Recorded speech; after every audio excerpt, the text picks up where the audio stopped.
Oscar Piastri arrives in Abu Dhabi as the mathematical outsider. And yet, he carries something that McLaren would have preferred never to confront this late in the season. A contractual clause that restricts the team's ability to impose team orders against him. For most of the year, this detail lived quietly in the background. But a sequence of strategic errors, from Australia to Monza and eventually the collapse in Qatar, has dragged this clause back into the spotlight. Piastri now occupies an extremely rare position. He is still in the fight for the World Championship, and at the same time, he is the only driver on the grid who can legally reject an instruction designed to secure the title for his teammate. Andrea Stella has insisted that McLaren will prioritize fairness and transparency.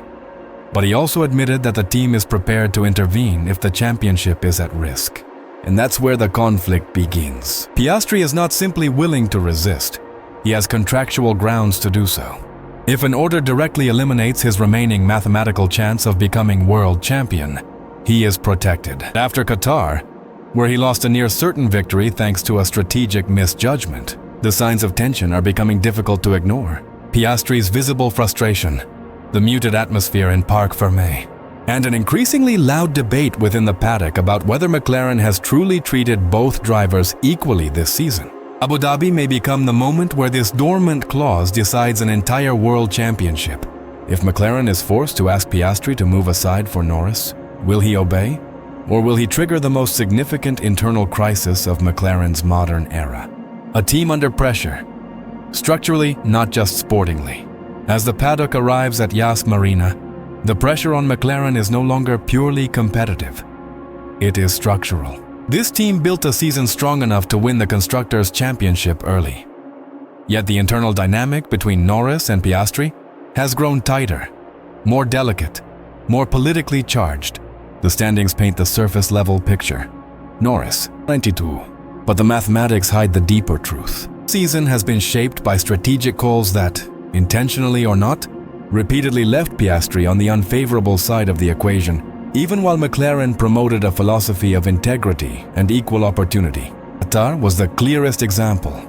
A safety car on lap 7 created the perfect moment to pit both cars. Every contender stopped, except McLaren. Stella explained the team feared rejoining heavy midfield traffic. He spoke about integrity, fairness, and avoiding penalty time from a double stack. In reality, staying out created the exact situation they hoped to avoid. Both cars re-emerged in slower traffic after their later stops, and Piastri's dominant weekend evaporated. Zak Brown later said the decision was based on tire performance expectations, but the hard tire proved competitive, and the call cost Piastri a simple win. It also deepened the sense, fairly or unfairly, that McLaren was unwilling to let Piastri benefit, even when he had fully earned the position on track. Contract clause, and why it matters now. In most F1 teams, a driver can be instructed to yield position if the championship requires it. Piastri's contract includes a protection clause, as long as he remains mathematically able to win the title. No order that directly harms that possibility can be imposed. Even Jacques Villeneuve commented after Qatar that the emotional toll on Piastri was significant enough to make conspiracy theories plausible, suggesting Piastri might genuinely believe the team subtly favors Norris. Psychology matters, perception matters. And entering Abu Dhabi, this clause could become the hinge on which the championship swings. Example scenario. Leads Piastri P2, Norris P4. Verstappen becomes world champion. Logical instruction would be to ask Piastri to slow down and pull Norris into the podium window. Without the clause, the order is simple. With the clause, Piastri can legally refuse. And based on his frustration after Qatar, visible, sharp, and unusually direct, refusal is entirely possible. The season's pattern. Small cuts that add up. Qatar wasn't the only moment. Australia. Piastri was faster but told to hold position behind Norris. Monza. He was ordered to give second place back after Norris lost time in the pits. Singapore. Norris forced an overtake after bouncing off Verstappen. McLaren briefly penalized him internally, then reversed the decision. Each incident can be justified. Collectively, they reveal a pattern. Benefit of the doubt consistently lean toward Norris. Whether intentional or not, the effect is the same. Piastri arrives in Abu Dhabi with eroded confidence and with contractual autonomy as his final shield. Additional handicaps for Piastri: give up his car in FP1 for rookie allocation. Stella stated it was unavoidable. But losing track time in a title decider, especially when FP1 conditions differ from qualifying and the race, still hurts preparation. Meanwhile, Verstappen enters the finale with clarity. A single objective, the strongest form of the grid, and a support structure McLaren cannot match. Red Bull's momentum, 5 wins in the last 8 races. The pressure that should have been absorbed by McLaren's operations ended up weighing heavily on Piastri, while Norris, protected by points and circumstance, navigated a more favorable arc. Even analysts expect Norris to win the title.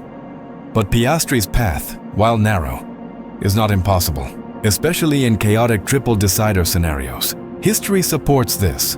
The last 2 three-way finales, 2007, 2010, were both won by the third driver in the standings. The final question and the potential crisis. Piastri's position is entirely rational. As long as he has a mathematical title chance, he has every right to deny an order. Stella insists both drivers remain equal, but also admits collaboration may become necessary. This is the duality that threatens McLaren's internal harmony. Fairness in theory, intervention in practice. One contradictory message over team radio could trigger a decision Piastri cannot be forced to reverse.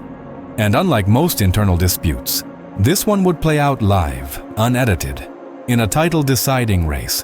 A public refusal would shatter McLaren's unity narrative, expose fragilities in its internal policy, reshape driver relations for 2026, possibly change how young driver contracts are written across the grid. The irony is that a refusal would not be selfish.